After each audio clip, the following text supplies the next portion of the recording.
with QR code. It's pretty easy. I'm going to show you how I can do it. So first of all, you're going to go onto WhatsApp and onto any group that you have. As you can see here, I have a test group.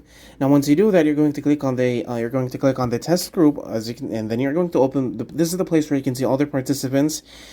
So once you do that, you're going to click on invite via link.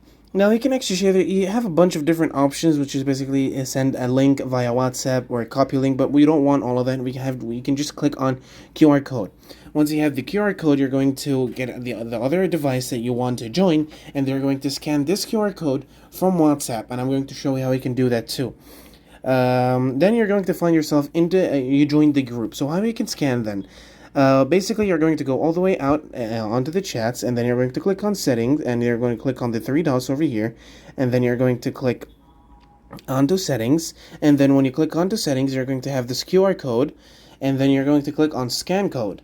Now you're going to put your phone over the QR code that you want to join on the group, and then you're going to see the link, and you're going to join the group right away.